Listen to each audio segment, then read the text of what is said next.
ഇത് മാസ് മോട്ടോഴ്സിനാണ്. ഒരു Activa 5G സർവീസിന് കയറിയിട്ടുണ്ട്. അപ്പോൾ അതിൻ്റെ ജനറൽ സർവീസാണ് പറഞ്ഞാൽ വണ്ടി സ്റ്റാർട്ടിങ് കംപ്ലയിൻറ്റ് പറഞ്ഞിട്ടുണ്ടായിരുന്നു. അപ്പോൾ അതിന് വേണ്ടിയിട്ട് ജനറൽ സർവീസ് ചെയ്യാൻ വേണ്ടിയിട്ട് അയച്ചാണ് അന്ന് കേട്ടോ. ഫുള്ളായിട്ട് നമ്മൾ ചെക്ക് ചെയ്യുന്നുണ്ട്.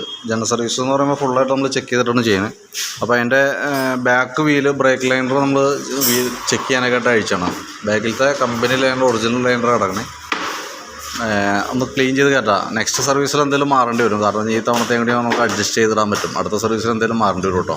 പിന്നെ അടുത്ത സർവീസിൽ മിക്കവാറും ഈ ഗിയർ ബോക്സിൻ്റെ ഓയിൽസിലും കൂടി ഒന്ന് അഴിച്ച് മാറേണ്ടി വരും. ഇവിടെ ചെറിയൊരു നനവ് പോലെ തുടങ്ങിയിട്ടുണ്ട്. നെക്സ്റ്റ് സർവീസൊക്കെ ആകുമ്പോഴത്തേക്കും എന്തായാലും അത് കൂടുതൽ വരും. ഞാനിപ്പോൾ ഓയിൽ ലേസൊക്കെ കറക്റ്റ് ചെയ്ത് ടോപ്പ് ചെയ്ത് കറക്റ്റ് ചെയ്ത് തരാം. നെക്സ്റ്റ് സർവീസ് ആകുമ്പോഴത്തേക്കും കൂടാണെന്നുണ്ടെങ്കിൽ നമുക്കപ്പോൾ ഒന്ന് അഴിച്ച് അതിൻ്റെ ഓയിൽസിലും ബെയറിങ്ങും കാര്യങ്ങളൊക്കെ ഒന്ന് മാറ്റേണ്ടി വരും. കാരണം എന്താ വെച്ചാൽ അത് ചെയ്യണമെന്നുണ്ടെങ്കിൽ ഗിയർ ബോക്സ് ഫുള്ളായിട്ട് അഴിക്കണം കേട്ടോ.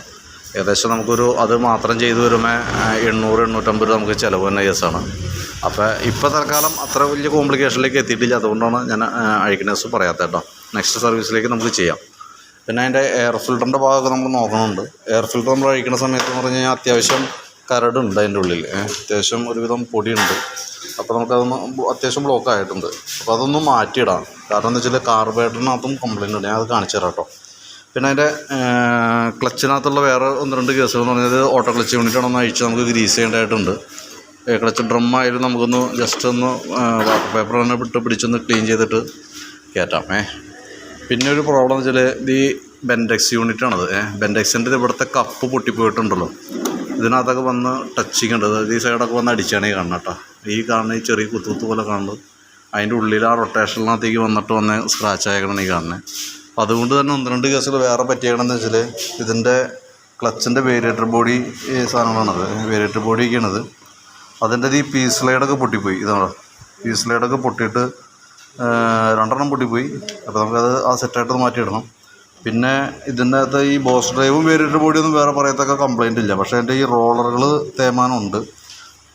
നല്ല രീതിയിൽ തേമാനമുണ്ട്. അത് ഒരെണ്ണം പൊട്ടി തുടങ്ങിയിട്ടുണ്ട്. ഞാനത് കാണിച്ചു തരാം. കാരണം എന്താ വെച്ചാൽ അത് ഒരെണ്ണമായിട്ട് ഇതൊക്കെ തൊട്ടടുത്ത് തന്നെ പോകും. കാരണം നിസ്സാരം കൂടി ഉള്ളത് കേട്ടോ. ഇതിൻ്റെ ആണെങ്കിൽ ഈ സൈഡ് മാക്സിമം കയറി വന്നിട്ടുണ്ട്. അപ്പോൾ നമുക്കിത് നെക്സ്റ്റ് സർവീസ് വരെ എന്തായാലും കിടക്കാൻ സാധ്യതയില്ല. കാരണം അതിൻ്റെ ഈ പ്ലാസ്റ്റിക്കിൻ്റെ കോട്ടിങ് ഈ സൈഡ് പൊട്ടിയിട്ട് അതിൻ്റെ ഉള്ളിലത്തെ മെറ്റലാണ് ഈ കാണുന്നത്. അതിൻ്റെ ഉള്ളിലത്തെ മെറ്റലിൻ്റെ പുറത്ത് കണ്ടുപിടിക്കും. അടുത്ത സർവീസ് വരെ എന്തായാലും നിൽക്കില്ല. അപ്പോൾ എന്ന് പറഞ്ഞാൽ ഈ മെറ്റൽ പാർട്ടും ഈ അലുമിനിയം തമ്മിൽ ടച്ച് ആവാൻ തുടങ്ങിയാൽ പെട്ടെന്ന് സാധനം ഡാമേജ് ആയി പോകും. പിന്നെ അതേപോലെ തന്നെ നമുക്ക് കാർബറേറ്റർ ഒന്ന് ക്ലീൻ ചെയ്യാൻ വേണ്ടി അയച്ചാണ്. കാർബറേറ്റർ കാലത്തൊക്കെ സ്റ്റാർട്ടായി കിട്ടാൻ ചെറിയൊരു ബുദ്ധിമുട്ടൊക്കെ ഉണ്ടായിരുന്നു. അപ്പോൾ നിലവിൽ സ്റ്റാർട്ടിങ് പ്രോബ്ലം കാണിച്ച് പ്ലഗ് പോയിരുന്നതാണ്. തന്നെയല്ല ഇതിൻ്റെ ഈ ജെറ്റ് ഇത് സ്ലോ ജെറ്റ് എന്ന് പറയും. സ്ലോ ജെറ്റൊക്കെ നല്ല രീതിയിൽ ബ്ലോക്കാണ്. മെയിൻ ജെറ്റ് വലിയ കുഴപ്പമില്ല. പിന്നെ ഇതിൻ്റെ ഫ്ലോട്ട് വാൽവ് അത് ഓവർഫ്ലോ നീഡിൽ എന്ന് പറയുന്ന യൂണിറ്റാണിത്.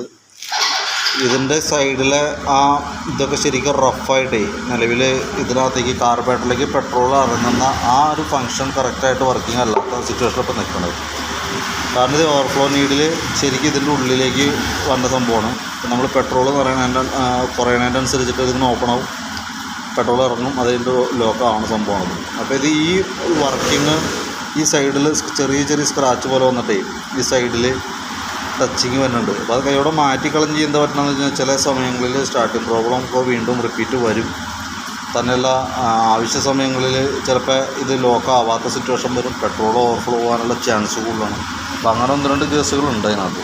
അപ്പോൾ അതുകൊണ്ട് തന്നെ കാർബറേറ്റർ നമുക്കൊന്ന് ക്ലീൻ ചെയ്ത് കയറ്റേണ്ടതായിട്ടുണ്ട്. കാർബറേറ്റർ ക്ലീൻ ചെയ്യാന്ന് പറഞ്ഞാൽ സാധാരണ പെട്രോളിൽ നമ്മൾ ക്ലീൻ ചെയ്തിട്ട് കാര്യമില്ല. അതിന് തന്നെ കെമിക്കലാണത്. കാർബറേറ്റർ സ്പ്രേ ആണ്. അത് കാർബറേറ്ററും ഇഞ്ചക്ടറൊക്കെ ക്ലീൻ ചെയ്യുന്നില്ല. അപ്പോൾ അതൊക്കെ നമ്മൾ പെട്രോളിൽ ക്ലീൻ ചെയ്താലും കറക്റ്റ് ക്ലിയറായിട്ട് വന്നൊന്നുമില്ല. പക്ഷേ ഇത് നമുക്ക് കാർബണൊക്കെ അടിക്കുമ്പോൾ തന്നെ അതിലേക്ക് കൊടുക്കുമ്പോൾ തന്നെ നല്ല ക്ലിയറായിട്ട് ആ കാർബണൊക്കെ ഒലിച്ച് കൃത്യമായിട്ട് പൊക്കോളൂ കേട്ടോ. അപ്പോൾ അത് ആ രീതിയിൽ നമുക്ക് ചെയ്തെടുക്കാം.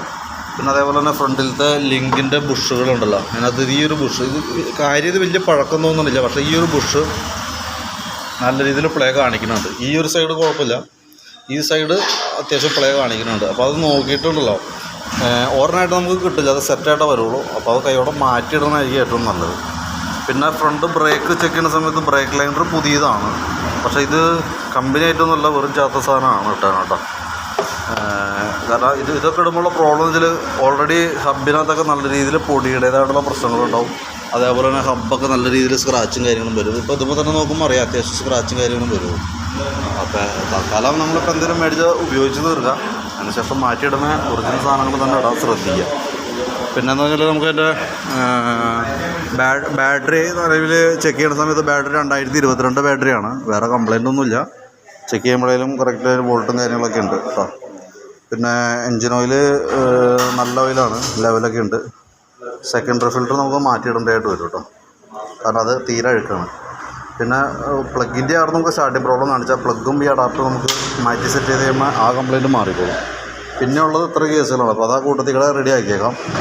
പിന്നെ ആ ബെൻഡെക്സിൻ്റെ കംപ്ലൈൻറ്റ് കാണിച്ചു തന്നല്ലോ. ബെൻഡെക്സ് നിലവിൽ ഇതിൻ്റെ കപ്പ് പൊട്ടി പോയെന്നുണ്ടെങ്കിലും വർക്കിംഗ് വലിയ പ്രശ്നമില്ല. അപ്പോൾ അതുകൊണ്ട് തന്നെ നമുക്ക് ഈ ബെൻഡെക്സ് തന്നെ യൂസ് ചെയ്യാം. എന്തെങ്കിലും ഒരു സ്റ്റാർട്ടിങ് സംബന്ധമായിട്ടൊരു പ്രോബ്ലം എന്തെങ്കിലും കാണിക്കുകയാണെങ്കിൽ അപ്പോൾ നമുക്ക് കഴിച്ചും മാറ്റിയാലും മതി. ഇപ്പം നിലവിലത് ഇട്ടാലും വർക്ക് ചെയ്തോളും, പ്രശ്നമൊന്നുമില്ല കേട്ടോ. പിന്നെ ഇതിൻ്റെ ഈ കപ്പ് ഉരഞ്ഞ് പൊട്ടി പോകാൻ കാരണം എന്ന് പറഞ്ഞാൽ ഈ ക്രാങ്ക് ഷാഫ്റ്റിൻ്റെ ഒരു അലൈൻമെൻറ്റ് വേരിയേഷനാണ്. അത് ഞാൻ കൂട്ടത്തിലൂടെ ക്ലിയർ ചെയ്യിച്ച് ഇടാം. അല്ലാന്നുണ്ടെങ്കിൽ വീണ്ടും റിപ്പീറ്റ് പ്രോബ്ലംസ് കൊണ്ട് ഓരോന്ന് വന്നുകൊണ്ടിരിക്കും. ഇത്ര കേസാണ് നിലവിൽ ചെയ്യാനുള്ളത്. നമുക്ക് ചെയ്യേണ്ടതെങ്കിൽ എയർ ഫിൽറ്റർ മാറ്റാം, ഫ്രണ്ടിലെ ബുഷിൻ്റെ കേസ് റെഡിയാക്കാം, കാർബറേറ്റർ ക്ലീൻ ചെയ്യാം, ഓവർഫ്ലോ നീഡിൽ മാറ്റാം. അങ്ങനെ 1-2 കേസുകളാണ് ഉള്ളത് കേട്ടോ. അപ്പോൾ ഞാൻ അതിൻ്റെ ഒരു എസ്റ്റിമേറ്റ് കൂടി വാട്സാപ്പിലേക്ക് ഇടാം, നോക്കിയിട്ടൊന്ന് റിപ്ലൈ ചെയ്തോളൂ.